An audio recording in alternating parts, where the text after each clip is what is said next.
Depuis 2016, Nectar Culture propose des ateliers qui initient le jeune public à la culture rap et à ses multiples facettes. Ces ateliers mettent en lumière le processus créatif derrière ce genre musical, tout en offrant aux jeunes un espace au sein duquel ils peuvent explorer leur créativité, retrouver confiance en eux, développer leurs talents et évacuer colère et frustration.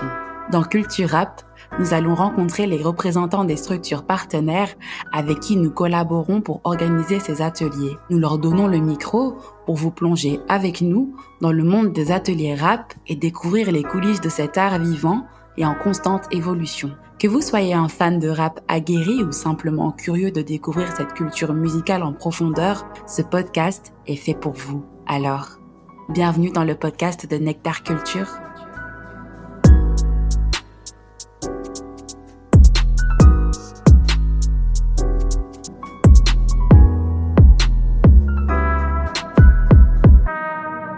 Le CREAM, abréviation de Centre de recherche et d'expression artistique pour personnes handicapées mentales, est une structure belge qui, depuis plus de 30 ans, allie création artistique et accompagnement de personnes en situation de handicap mental. Dans cet épisode, nous allons nous intéresser à la collaboration autour des ateliers de rap qui ont découlé sur 2 morceaux, chacun accompagné de son clip.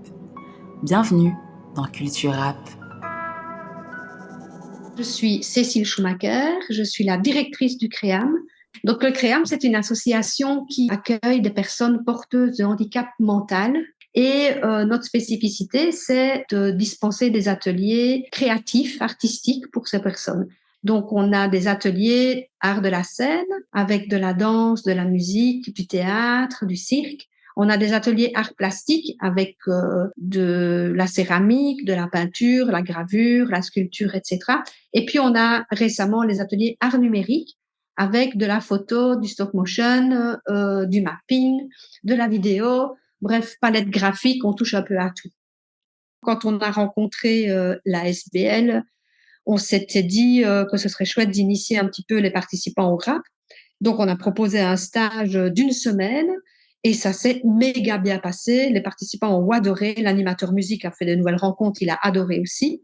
Et donc, on aimerait bien pouvoir réitérer ça régulièrement tellement ça a bien plu. C'est une musique qui permet, dans son aspect accrocheur et revendicateur, qui permet aux personnes de s'exprimer pleinement. Et nous, c'est ce qu'on essaye avec les personnes porteuses de handicap, c'est de trouver des moments ou une pédagogie qui fait que la personne arrive à exprimer pleinement ce qu'elle a envie d'exprimer. Et le rap s'y prête vraiment bien, je trouve. Alors, ils ont adoré l'atelier. Ils étaient très concentrés, très motivés à venir. On a même eu d'autres participants, parce qu'on n'a pas su mettre tout le monde, évidemment. On a eu d'autres participants qui étaient un peu tristes de ne pas pouvoir participer au stage. Je crois que si le stage avait été ouvert à 20 personnes, on aurait rempli à 20 personnes. Mais le travail n'aurait pas été efficient avec autant de personnes, donc on a dû limiter. Et voilà, donc ce qu'on souhaite, c'est refaire un 2e stage, justement pour que les autres puissent y participer aussi. Après, il y a eu tout un travail sur l'articulation, la sémantique, la découverte de différents styles de rap, la création de textes, la recherche de qu'est-ce qu'on a envie d'exprimer, quel thème ils voulaient aborder.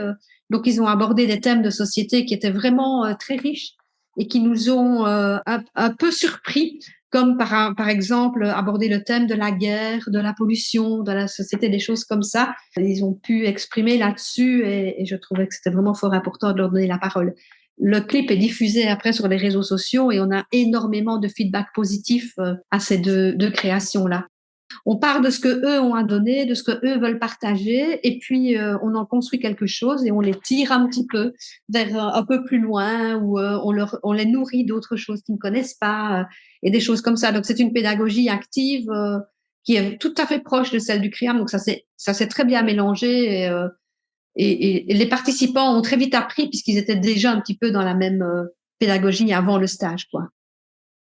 Les personnes porteuses de handicap mental avec le CREAM, c'est à la limite l'apprentissage qui fonctionne le mieux parce que c'est quelque chose dont ils vont avoir besoin, qui va les motiver, quelque chose qui leur appartient, qui va être travaillé et donc il va y avoir un apprentissage parce que ça leur est utile.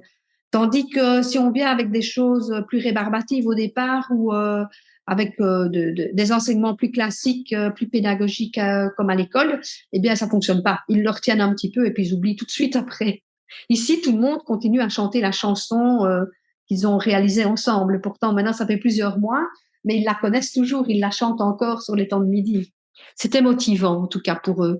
Ils aimaient ce qu'on leur apprenait, ils aimaient ce qu'ils faisaient, et donc ils ont été concentrés du début à la fin, je trouve. C'est chouette si on pouvait avoir un stage comme ça chaque année, je trouve. Surtout qu'à la suite du stage, il y a eu une petite représentation pour montrer à tout le monde. Donc ça a eu vraiment un chouette impact.